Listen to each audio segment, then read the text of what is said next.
But what I wanted to go over was the principles of air conditioning, like in your AC or in your house.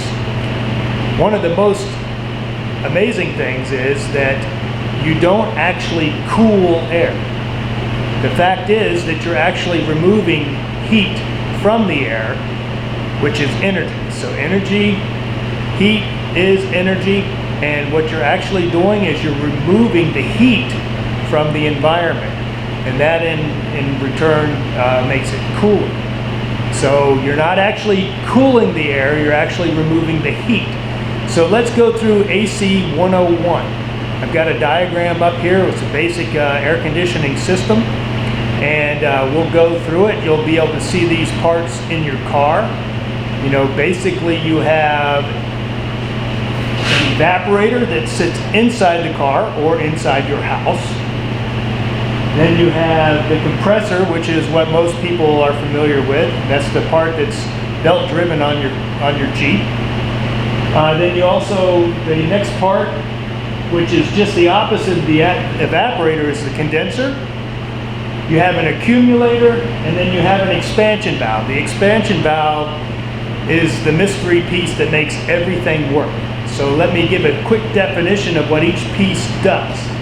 Okay, so the evaporator is a heat transfer that's inside the vehicle. And basically what you're doing is you're going to be, with the fanage going on here, you're going to have air going across that coil, and you'll actually be picking up heat from inside your vehicle and transferring it to the refrigerant gas. The compressor is the one that moves the refrigerant. It's not really compressing the refrigerant, it's actually creating a low pressure which draws the refrigerant. And we'll explain that a little bit more when we go through the flow. The condenser, after the refrigerant has picked up the heat that's in your vehicle, the condenser is exactly the same thing. It's a heat transfer coil, but this time it's taking the heat out of the refrigerant and blowing it to the outside or into the engine compartment and then going outside. So you're basically taking you're capturing the heat in the refrigerant, the compressor draws it to the condenser removes the heat from the gas, and the other thing is that you've got an accumulator / dryer, and then you've got the expansion valve. So the accumulator is like a bank, right? It has, I'm not so certain that in our systems that your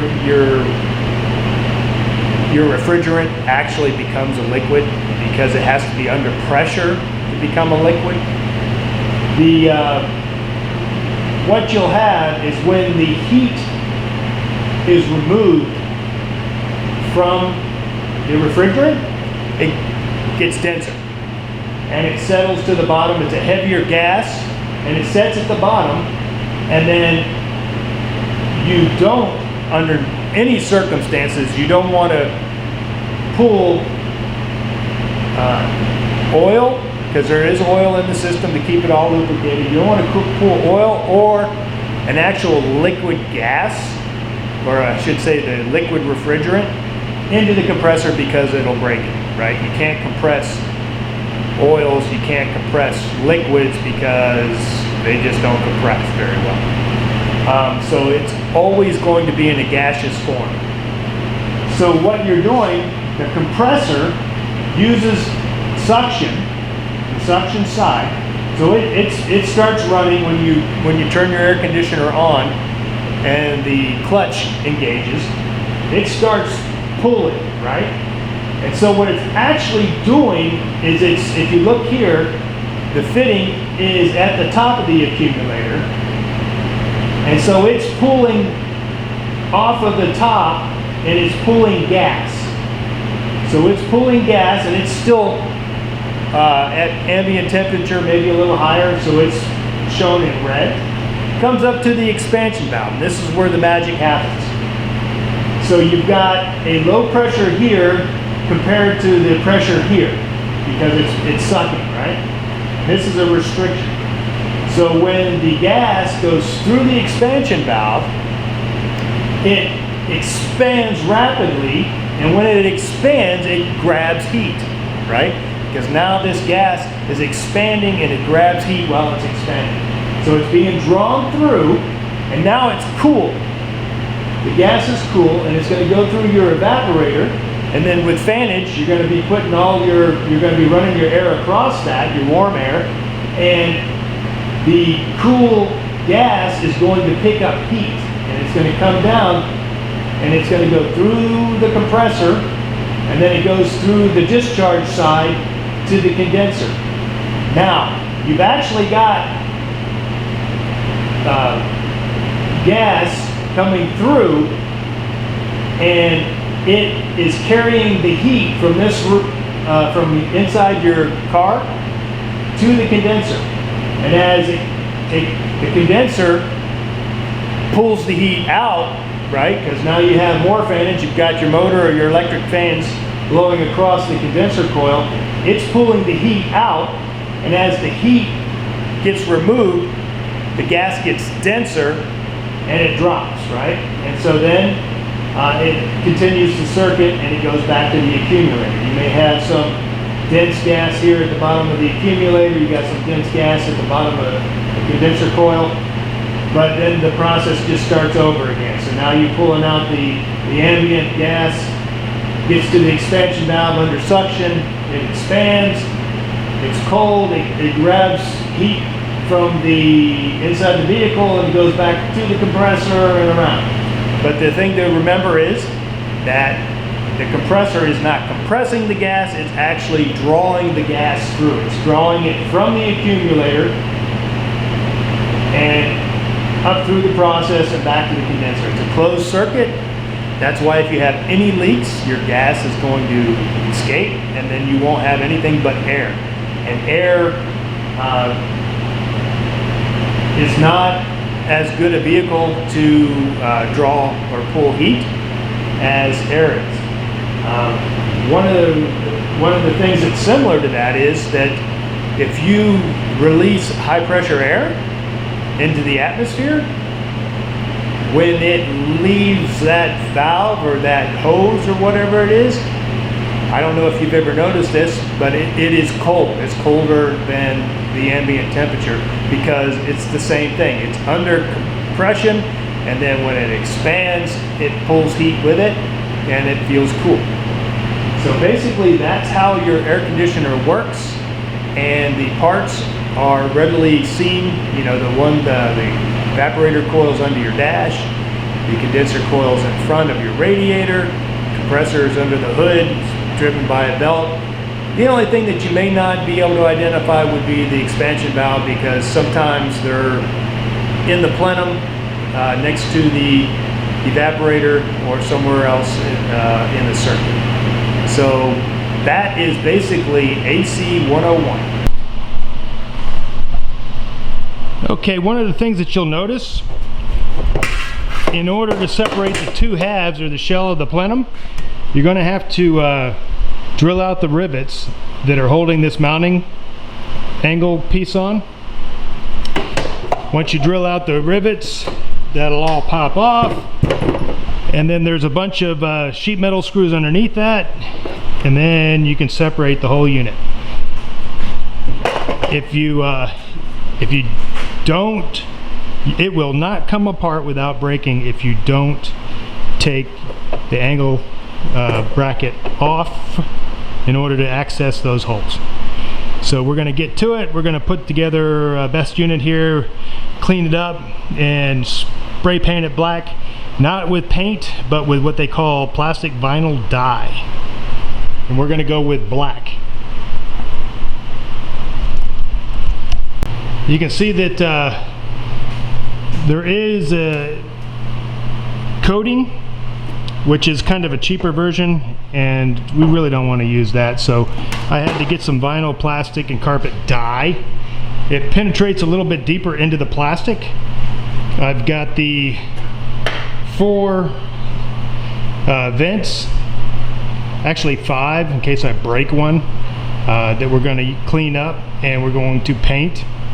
One of the other things that I'm going to try to do is, you know how these things get worn and they just flip-flop and they never stay where you need them to stay. I'm going to try to use some felt to put in there, the self-adhesive felt, and see how that tightens it up there so that it doesn't go flip-flopping around. It may not last forever, but it'll last for a while, so that these vents will stay where you actually put them. I've got a decent set of refrigerant lines with the expansion valves. I've got 3, count them, 3 control units with their sensors, and I've got a evaporator coil, a decent blower. I know that it works, and I'm going to go basically start cleaning this stuff up, get it painted, and we'll take a picture here in a moment. All right, let's see, let me show you where I got so far. I've got everything pretty much colored except for one piece that needs a repair.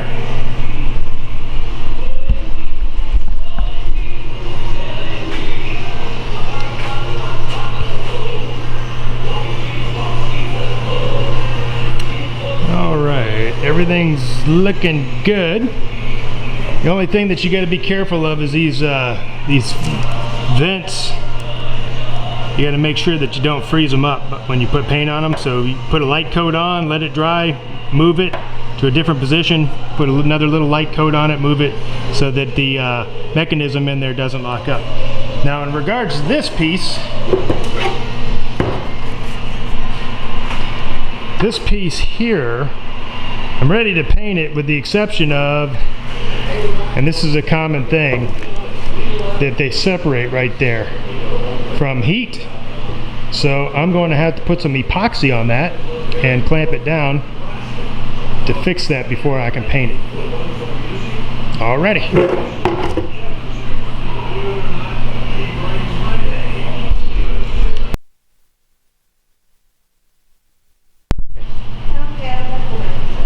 Okay, so we've done the assembly, and the original units had something that looked similar to tar as a seam sealer. However, I've had really good results using bathtub tile seal and caulk because it's not permanent, it's not a sealant. However, it is a very durable latex, and you can disassemble the parts later if you need to, and it's easy to wipe down and clean up. So I'm going to go ahead and wipe this down with a damp rag, and then I'll do the final paint on it. And so let's take a quick look at what we've accomplished.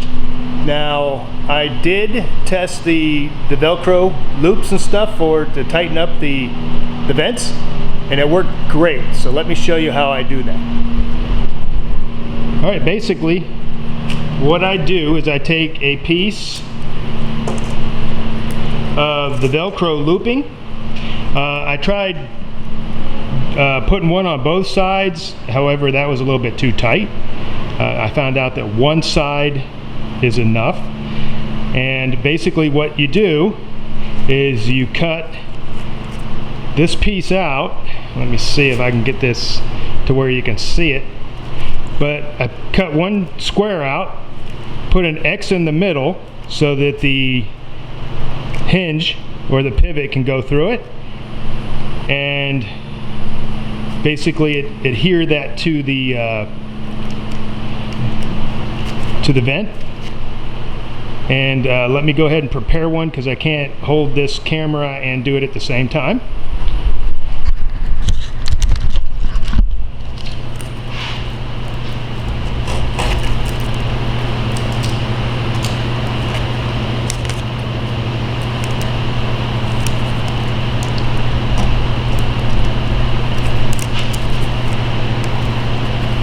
So basically cut a square in the middle. That's where your pivot's going to go through. Let's see if you can see that. All right, you see that little square, and then remove the adhesive backing.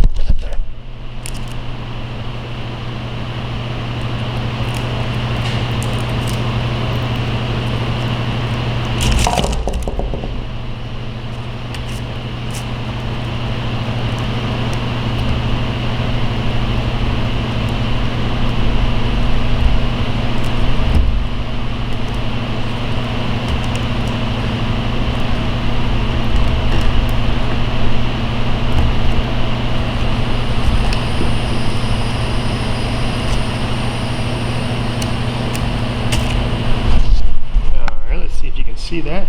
Okay, so basically that's what we got, and the fitting is so tight with these louvers inside the vent that I found that you're almost certain to break them to try to get them back in there. So what I like to do is the opposing nipple, the opposing pivot, I like to sand that down a little bit so that it's easier to get this to pop in there. And I do that by sanding it down on a flat surface.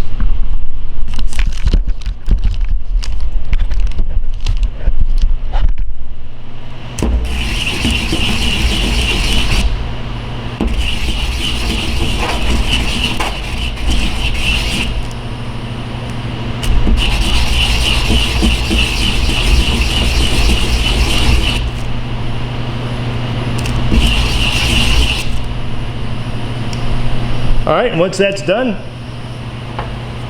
then we place the piece into the pivot, and at the same time force it into the hole, and using possibly a screwdriver, but you got to be very, very careful that you don't break these things.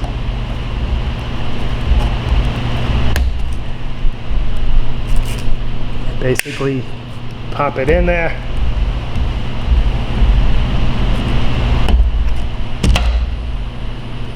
There we go.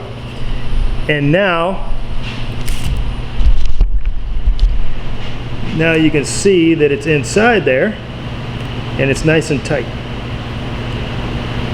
So worked out pretty good, or pretty well. Hopefully it lasts. So that's how I remedied that issue. If you noticed here that I've got my compressor, my evaporator, or my accumulator, and my condenser coil to go in. Let's go take a quick look at the plenum that's inside the ugly truck.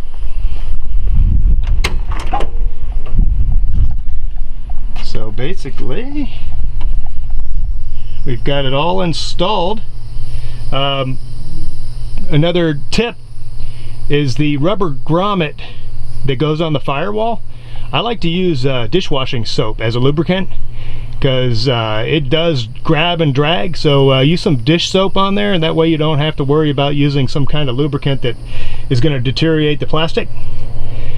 So I've got a few little scratches in there from the install, so I'm going to get this all put together and tape it off and do a quick paint up on it and remove any of the scratches on that are on there. So we'll take one more picture of it when it's done, basically when I get the compressors and stuff in there. And so this will finish up the plenum, and we'll have another video on the compressor, the condenser coil, and the accumulator install. And just so that you know, I make a kit that has everything for that. So if you're having troubles finding a condenser coil and the accumulator S-fitting, then I'm the place to go to.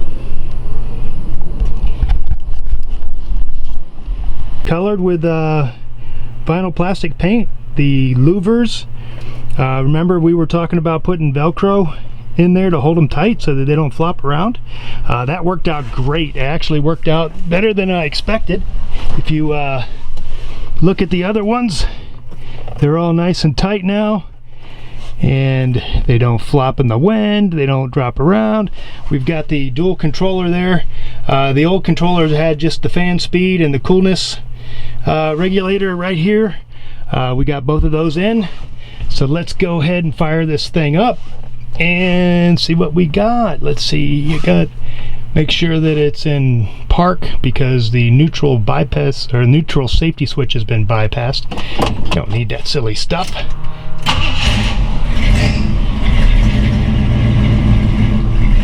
I've always liked the ugly truck. Runs good. If you noticed also, it's got the custom dash. The previous speaker was filled in. I've got a marine radio in the center there. Let's turn the air conditioner on. All right, check that out. Frosty cold air blowing. Woo, man. So everything's looking good with this. Like I said, we're in the process of redoing the interior a little bit. Recovered the seats. Getting ready to sell the ugly truck, put it on the market, and we definitely want to scuff everything up, put another patina paint job on it, and put it on the market here before Christmas. There was only one place that had rust, and that was right here, and we put a metal patch in there, bondoed over it. We bed lined the back of the vehicle. I used Extreme bed liner off of eBay. I think it's a decent product. It gives you a lot of product for the money. It's definitely one of the more affordable kits out there. Looks real well, but like I said, we're scuffing this down, getting it ready to sell, and it's got almost new tires on it, new air conditioning. Look at the shop truck. If you look at the long spring kit, I wasn't happy with the shackle at the rear. It was actually hanging down about 6 inches. That's basically an anchor if you're going off-road, and I couldn't force myself to accept that, so I developed a slider box for the rear of the spring.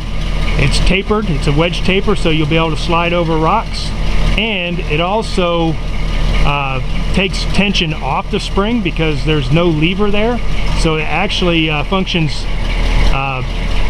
more naturally and rides smoother. So this is going to be a 4 to 5 inch kit. Goes on Wagoneers, goes on Cherokees, goes on J10s, J20s, and it will definitely ride smoother than any other lifted vehicle out there. So that's going to be coming to market soon.